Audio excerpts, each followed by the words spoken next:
So I'm with Seth Hamilton today, and it's my brother. He is 1 year older than me, and he has lived this crazy life. And the thing about him that is so fascinating to me is he has Asperger's. First and foremost, I want to say thank you for saying Asperger's and not Asperger's. Yeah. That really gets on my nerves because it's not butt meat. Growing up, it was not easy. He was actually undiagnosed, which made it harder. And then he got to a point where he was just straight atheist. And we went to church. He was in youth group, but still atheist. No, and I had been baptized in the whole 9 yards. With the Asperger's syndrome, there was just a lot of issues with social communication. I couldn't clap without looking at my hands. I would run with my arms like glued to my sides. Mm-hmm. It was just very socially awkward. Even to develop a sense of humor, I had to study comedy like a school subject. Yeah. So let's talk. Atheism. What did that look like? How did you find Jesus? Whenever I was going through middle school, I was being picked on incessantly, and I would come home crying. I was intellectually very gifted. Mm-hmm. I had won the school spelling bee, the geography bee. I was the captain of the Scholar Bowl team. Those were the things that you would expect somebody with Asperger's to be good at. Mm-hmm. But the social lack of awareness was just such a difficulty. And I would come home crying, and I would become really depressed. I would attempt suicide a number of times. I just would pray out daily, God, please release me from this. Please make them stop. Mm-hmm.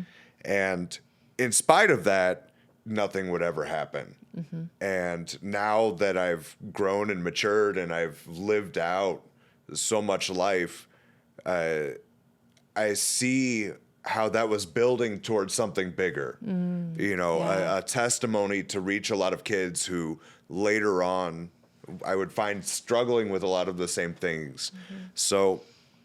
But is that why you decided there was no God?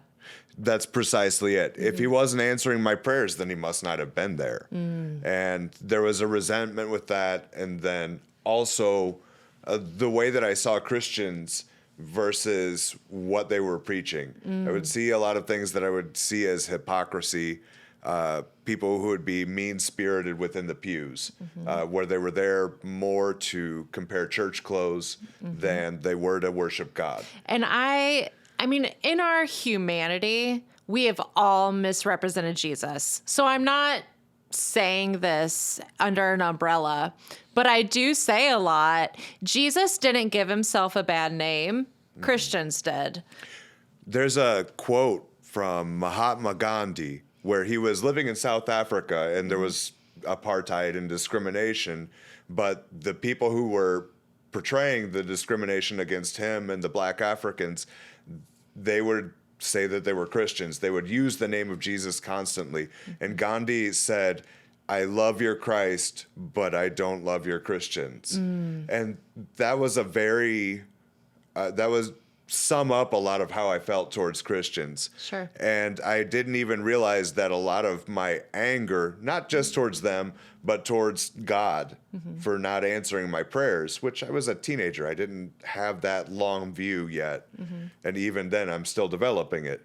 That's what caused me to rebel and to drive further away from Christianity.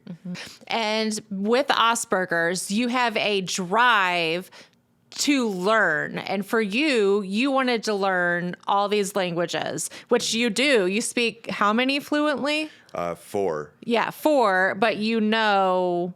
Yeah, hablo español, je parle français, eu falo português, ich kann ein bisschen Deutsch sprechen, ja говорю по-русски, io posso parlare un piccolo di italiano. I can speak a lot of languages. Yeah. After high school, I went through being hospitalized for depression, suicidality. I had been kicked out of the house a couple of times, and I would go on to study languages in Guatemala and in France. I was given an opportunity to go work as a bartender in the Southern Alps of France by somebody who I had met in language school in Guatemala. And I had basically two options. I could have pursued Russian for a job with the military as a linguist, or I could have pursued French, rather, to go after this job. And I was like, well, it's a job in a ski lodge, and I'm going to go and drink and, party and do all these things. And I ended up getting the job after I went to school in France. My French was strong enough. I had to do my interviews at 3:00 in the morning due to the time zone difference and in French. And I was the top pick out of 500 people from 22 different countries. But this is in 2008 during the global economic crisis that would come up in that time. I ended up getting the job. I was supposed to fly there on November 18th of 2008. And they denied my visa. So I was really depressed. And I was like, I just lost my big adventure. And such a small view. But then I would get a call from the NICE Foundation. And they said they needed a translator because they had acquired a lot of new schools and sites that they were serving in Nicaragua.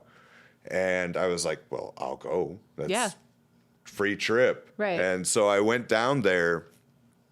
And I ended up touching down in Managua, the capital, on November 18th of 2008, the same day I was supposed to touch down in France. Wow. So, I mean, you could see where God had just given me the detour. Yeah. And whenever I went on that trip, it was such a healing experience for me because I saw Christians who were backing up what they preached. And they Wow. were preaching more through action. So seeing a halfway house for women who were arrested from sex trafficking, a number of churches that were serving in a dump, a literal landfill. There's a community that lives there. And I mean, just really being the hands and feet of Jesus. Right. But this is where I began to look at myself as a Christian again. I called myself Christian. It was in name. And I still had to make that reconnection with God, where I can see in retrospect that he was constantly calling me back to him. One of the things I came to find actually while I was in the hospital, I remember I was so focused on all the things that I thought were awful in my life. And we had to make a memory necklace. So you would take these beads and each bead represented a memory. And I remember like I had a long string that represented somebody that died or a suicide attempt or something like that. At the end, they asked me to look at my necklace and tell what I thought. And I said, well, I think it's a beautiful necklace. And they said, well, so are you as a person. Because every triumph and tragedy that you have been through came together to make you who you are, which is a beautiful person. That's the way God acts in our lives. Yeah. All of those form you in who you are, and you need to honor everything. That has happened because that's what's brought you to who you are and where you are and how God is going to use you. Yeah. Let's get into the moment it all changed for you, where you started, you saw things differently, you understood things differently, and you went into, I want to serve. So when I got back from Nicaragua, I knew that's what I wanted to do. I was actually trying to write a book at that time, but I realized I wanted to be on the front line to make a difference. And I went into East St. Louis because I remember I talked to Dad and I was like, I really want to do something. I could speak languages. I had a martial arts background because I was getting picked on and Dad made me do Taekwondo. And I had those skills. I wanted to take that and serve somewhere. And he showed me this place in East St. Louis, the Christian Activity Center, where I would get started teaching those classes. Whenever I went in there, I told them what I wanted to do. They said they wanted to have me there. They said, but you have to be a Christian to serve here because it's a Christian organization. I lied.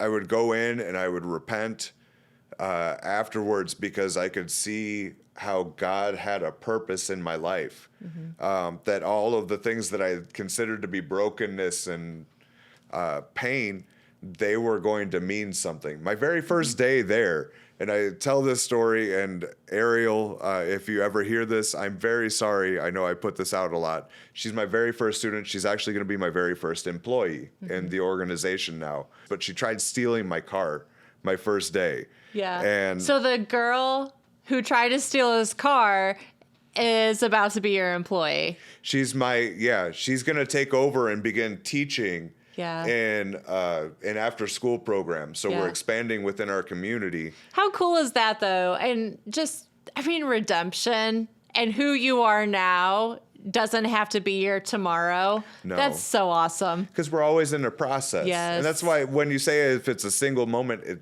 really never is. Right. It's a collection of experiences. I remember from that, and then shortly after teaching my first Spanish class where I had Ariel, another girl, and then two boys.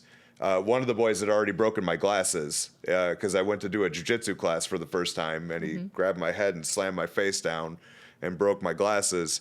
And again, these kids come over to my house for Christmas and for Thanksgiving, and I call them kids, but they're all like 30 now. Yeah. Which makes me feel old. But one of them would come behind me during the Spanish class. He got me in a chokehold while another started throwing pencils at my face. They're trying to test me to see if they can run me off. Yeah. And I realized I needed to dig my heels in, and I realized what my purpose was to go into this community and to serve these kids, to work with them, to develop skills, to really see them the way that God sees them. Yeah. You spend the time there, you do that, but then we have a change where you go to Nicaragua. Yeah. I would feel the need to start going abroad, and I always felt like I needed to go back to Nicaragua. And anytime I would try and go somewhere else, I tried going to Haiti twice. The trips got shut down, and I would end up back in Nicaragua again. After I had traveled there a number of times over a couple of years, I really felt that God was calling me to go there. And it wasn't a matter of, I'm just going to leave East St. Louis behind, because I would maintain my relationships with those kids. You know, we had done our first trip with them where Ariel, who I had mentioned, and her now husband, DJ, were the first kids. We went to South Africa and served. But shortly after, I just really felt it in my heart that that was where I needed to be. And I needed to come up with $15,000. And I was like, God, how am I going to do this? And I'm supposed to do this, and I'm supposed to leave next month. And it just came out. Like, I wrote people, and I got a response, and I ended up with actually $27,000. Wow. So let's talk about Nicaragua. You moved to Nicaragua, and you think you're going to be a missionary. You think you're going to be a youth pastor, and you're not. What did you become? A week after I got there, I ended up cornering somebody in an MMA fight. And so all the time that I had spent doing Brazilian Jiu-Jitsu and Taekwondo in East St. Louis, ended up coming forward. I got connected to people who did boxing and Muay Thai and wrestling, and I ended up forming a gym. And that was my way to get kids who were on the street active in something, because everybody loves to fight. Yeah. And you would teach the class, and at the end of it, we would sit down and there's a devotional. And it's really easy to do a reflection of the things that you're learning in the midst of a fight, and to see in that moment what it is that they've learned, and to let God move through that, to connect it to his word. Yeah. You know, So you would use MMA and people seeing you as a way to witness. Exactly, and to bring people in. Right. And it wasn't just in Nicaragua at that point, because once I started fighting, promoters would pay for me to go to their countries in the region, and I would meet people from across Latin America. I would talk to them, we would network, and often they would connect me to a church or some service project in that area. And this is awesome, because I want to go back to what I first said. Seth has Asperger's. The physicalities were just not there. And so he went from that to an MMA fighter who travels the world fighting. And I was good at it. Yeah. I was winning my fights. But yeah, that's something that requires a lot of coordination because mixed martial arts is a number of sports. I have to do weightlifting, running, biking, swimming. I have to do boxing, kickboxing, jiu-jitsu, wrestling. All of these things that require an immense amount of physical intelligence and kinesthetic learning capability, which I did not have as a kid growing up. I had to see an occupational therapist to work on my coordination. And this is a really good understanding. What you were born with is not your handicap. No. It's you are gifted. It is not a handicap. No. And we were talking about 2 Corinthians 11 a couple weeks ago on the phone with the super apostles and Paul bragged about his weaknesses.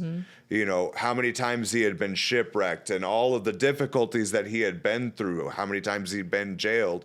And he did that because it edifies God. It's not by his power, Paul's power that is, but God's power that he can develop and give testimony and accomplish the great things. It's so true.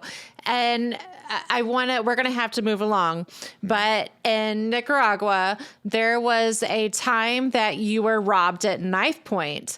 And this was the perfect opportunity for you to go kill someone. It's not what happened. What happened? I was walking up. It's a dirt road. There's a garbage river on my right side and a dump on the left. And this is the community I'm walking into where I taught every day. And we were going to a kickboxing tournament. I had a backpack with 2 gallons of water. There's a kid walking towards me. And I say, "Buenos dias, good morning," like all happy and unsuspecting. Yeah, exactly. And he just looks at me and he nods his head like that. And I'm like, oh, he's saying, "Hey, back."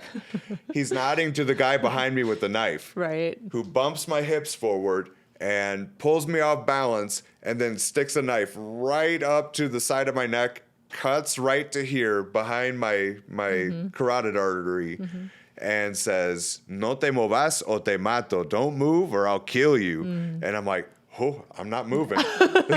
And I thought at that time, right, because when this happened, this is before I had moved to Nicaragua. This is where I had spent 3 months there, but I still had all my students in East St. Louis, and I had all my students in Nicaragua. I thought about you guys, my family, back at home, and I'm like, I don't want to die. So they just take all my stuff. They grab my backpack, my money, my phone, my wallet, and they walk off nonchalantly. And I see these two, and I'm like, oh, I'm going to kill them. And I started sprinting after them. They saw me. They had this look of like, oh, crap. They dropped up my backpack. And they ran off. They ran off into the little garbage river. I ran in after them, and they disappeared into the Tin Shack ghetto. I go in, and somebody stops me. That she runs a corner store, and she says, "Don't go after them. Here are their names, because you don't know how many people are waiting for you with weapons on the other side." So I go to the police station. They don't do anything. The next day I go back because all my kids are at a kickboxing tournament waiting on me. And as soon as they see me, they say, "Hey, profe, what happened?" And I was like, "Do you guys see this?" And I've got like a gash on my neck. And they're like, "What was that?" And I was like, "This kid did this, this, and this." And then suddenly they start raising their hands. They're like, "He robbed me. He robbed my parents, did all these things." And this little girl comes up to me and she says, "That's my older brother. It's one of my English students who's 7. It's the age of my child right now, Noah." And his cousins come forward and they tell me his mother is a single mom, a drug addict, and a prostitute. And she would send him to the streets when he was little to beg for money. And if he didn't come home with enough, then she would lock him out and he'd have to sleep in the streets. So he joined the gang for safety and security. Wow. Started robbing to get the money so he could get back into his house and feel accepted by his mom. And my heart changed. And it took 8 months of pursuing him, you know, of going after. Like, I realized what God's mission was. And pursuing him, not to kill him, but to see him saved. Which is only God's the only one that can do that to your Because heart. my natural reaction was I was going to kill him. And as I heard these stories coming in from my kids, I wanted to kill him even more. Like, that's the visceral reaction. That's what society tells you. I've had arguments with people. I don't carry a gun. I live in, a dangerous neighborhood and have been all over, but I don't, because I don't believe in killing people. But because I've seen what God does on the other end through forgiveness. This kid, I would pursue him. He'd say I was an idiot and all these other things. And eventually I finally found him. I had gotten to know his family and everything. We went out to have, lunch. We built up a really close friendship. And then whenever I was trying to do my youth pastor role or fulfill it there, my first service got shut down because there was a shootout. And it was his gang was one of the gangs that was involved. So my service got shut down for safety. And a few months later, I was asked to go preach on Father's Day about how to honor your father if he was abusive or if he was never there. So I prepare this sermon. I go through the neighborhood. I gather all the kids up. I say, come on down. And at the end of the street is this kid and his gang. They're all smoking weed. They're drinking. They've got bandages from being cut up. And I'm like, do you guys want to come to church? And they go, no. And by the time I get back to the church, none of the kids had showed up. And there was a guy who had taken my spot and already began preaching. And I was really frustrated. I was like, God, why did I prepare this message, for this to happen? And I heard it in my heart. If they won't come to church, take the church to them. Oh, that's so good. And I walked. One of the kids came with me. One of them showed up, and we both walked down there together. And I said to the gang, I was like, I got a message if you guys want to hear it. And they said yes. Yeah. And I sat out there in a dirt road with this gang who are drinking and smoking, and I gave my sermon. And at the end of it, there was one guy who was super wasted, and he looks over and he goes, and then everybody goes, shh. I watched them all quiet him down because they were so invested, and I could see where God really wanted me and why he had set all this up. And the person who was my inroad was this kid who tried to cut my throat, who I wanted to kill. And if I would have pursued it in my flesh to go after him in my anger, I would have been in prison. I would have never accomplished anything. And what happened next would have never happened. Right. Which was that they would invite me back, and I would go every Wednesday morning to preach to them. The next week they had a chair for me. We built this relationship, and one day I got there and they weren't there anymore. I had already heard they started getting involved in church from people in the neighborhood, and I went to the same lady from the corner store at the very beginning who I ran to, and she warned me not to go there.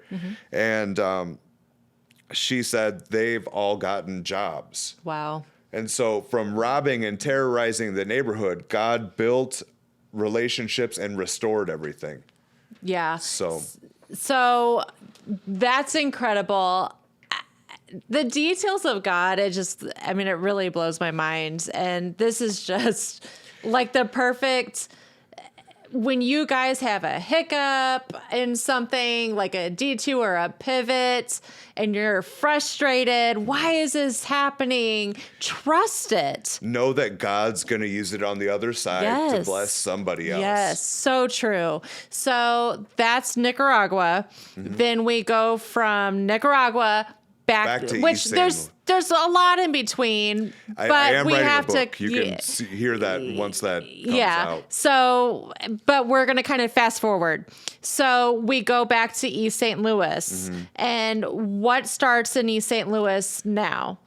So I go back. Now I've got a lot more skills, a lot more knowledge. I've learned how to run businesses while I was in Central America.